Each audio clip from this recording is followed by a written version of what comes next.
I feel like this story is long overdue, so I want to tell it to you from my heart. It's a story about my near brush with death that happened about around 2008. And it's something that was very unexpected and very scary, and also really changed my direction and how I view not only my life, but in all the things I do in all my work.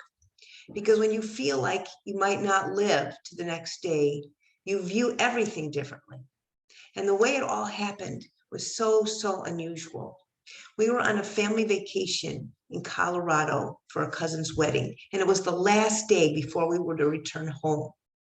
My husband Joel and my sons and I went river rafting that day, and it was so beautiful. But after the experience, I started having a stomach ache. I just didn't feel good. And I thought in my mind, well, maybe the sandwiches we had for lunch weren't good.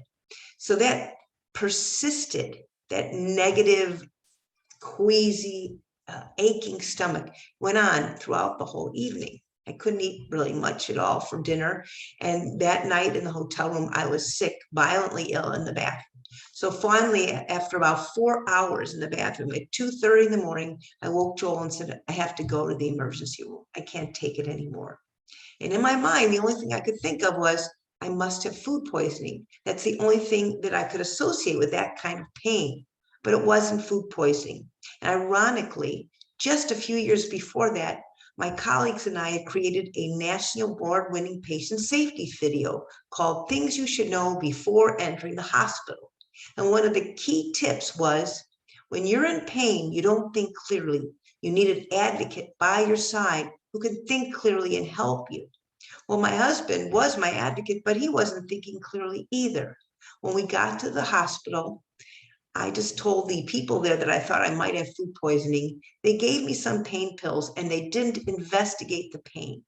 So naturally the pain subsided a bit. And I remember them saying, take these pills in the morning for pain. And if you don't feel better, come back in the morning.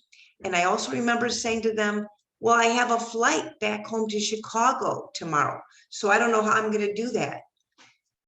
As it turned out, that morning I was in terrible pain, and all I thought about was take the pills. And no one would, in their right mind, go on an airplane in extreme pain. But all I thought was, I need to get back home. So I told Joel, I don't think I could even walk to the gate, but why don't you get me a wheelchair and we'll work it out. And that's what happened. I went by wheelchair to the gate, and Joel was speaking to the ticket agent, who said, do you think she should fly? And I was meanwhile grasping my stomach and bent over and doubled over in pain. And he said, oh, she's fine. She's fine. She just was in the emergency room last night, but everything's fine. And I kept asking my son, Andrew, to go with me to the bathroom because I kept thinking maybe I'm constipated. But I obviously had nothing left in my stomach, and that wasn't the problem. As it turned out, I was being watched over. The flight was canceled 3 times at the gate. And finally, by the 3rd time, I couldn't take it any longer. I lowered myself to the ground and I called out, I can't make it, to Joel. And then I closed my eyes. The next thing I knew, there was a paramedic leaning over me with Joel there. And I heard him saying, because my eyes were closed, it looks like appendicitis, but she doesn't fit the profile. And I slowly opened my eyes and I remember saying, what's the profile? He said, well, you're supposed to be a lot younger. And I thought, oh, and I closed my eyes. And the next thing I knew, I was being whisked by ambulance to the closest hospital, sent to the emergency room. And I was waiting in the room in a terrible pain, thinking, well, if this is it, I want to make one last call to my very dear girlfriend, Polly, which is what I did, just as a goodbye call, because I didn't know if I was going to make it. I was told I had a ruptured appendix, and if I had been on that plane, I wouldn't have made it back to Chicago. So they whisked me into the emergency, the surgery room. I had a ruptured appendix, and after several hours, I was sent to a room, and I found out that I was able to be saved, but I would have to be at the hospital for a week because I had toxins flooded throughout my whole body. Joel and our two sons had to go back home after a day or two. So I was in the hospital alone with the nurses, of course, and the doctors, but I felt very, very alone. Have any of you ever felt like that? If so, why don't you mention that in the chat, wherever you are, post a comment if you ever felt like that. And I still don't understand why I would have thought I could go on an airplane in pain, but luckily I was guided and I knew I was watched over. As I was in bed trying to deal with the needles that couldn't stay in my arm, I ended up having to put in I forgot what they call a little opening in your body to keep the needles in so they could keep giving you medication. I was just crying and wishing my mother was still alive. And then one night I had a dream of her. It was so, so beautiful. I heard her voice and she was singing a beautiful song. She used to make up poetry, just like I love to write and write poetry. And she also liked to write parodies where she would take some words that were already written and then add her own. So I remembered listening to these words thinking, some of this sounds like it was written from another time period, like the Bible. The opening words to her song were, "This is the day that God hath made, a day to spend with you." And it went on, "This is the day to celebrate, a day for me and you." Then she added, "Yesterday my troubles lay heavy on my heart, but now it's clear to me where'er we be, we're never far apart." And she concluded the song by going back to the original words. "This is the day, a beautiful day, a day for me and you. This is the day, a wonderful day to celebrate, celebrate, celebrate with you." Well, after those words, I woke up at 5:30 in the morning and wrote everything down. It was so powerful and I could feel her presence. It just was so reassuring, just what I needed. And just a little while later, the nurse came in the room. She opened the blinds and she said words that my mother used to say to me when I was a little girl in Chicago. She said, "Rise and shine. It's a beautiful day."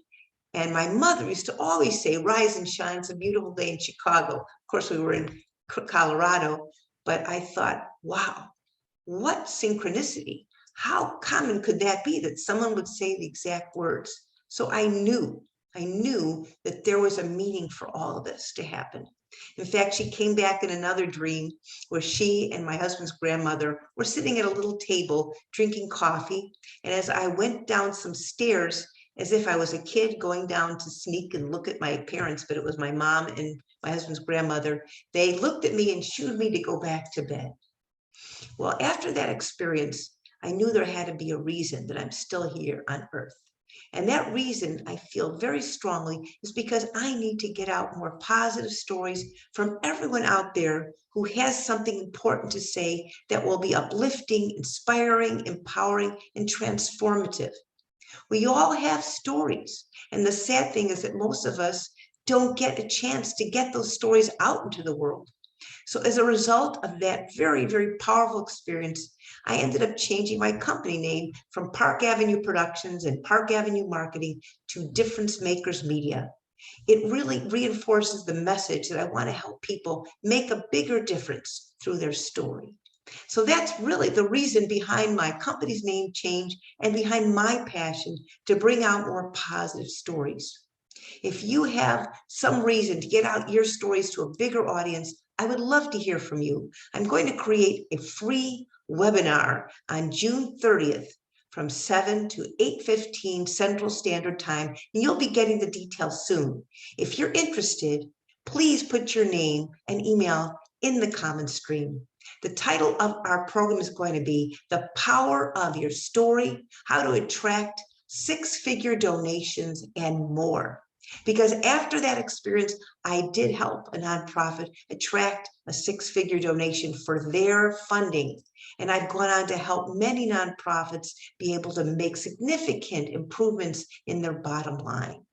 I would love to help more people, whether you're a nonprofit or whether you're a for-profit consultant helping nonprofits, or if you're a business that supports causes. You're the people I'd like to speak to. We all only have so much time on earth, but we get to choose how to use that time. So I'd love to help you make a bigger difference by bringing your stories to life. Thank you for listening, and please put your comments in the chat and let me know if you're interested in attending on June 30th for our free webinar. Thanks for listening. Bye-bye.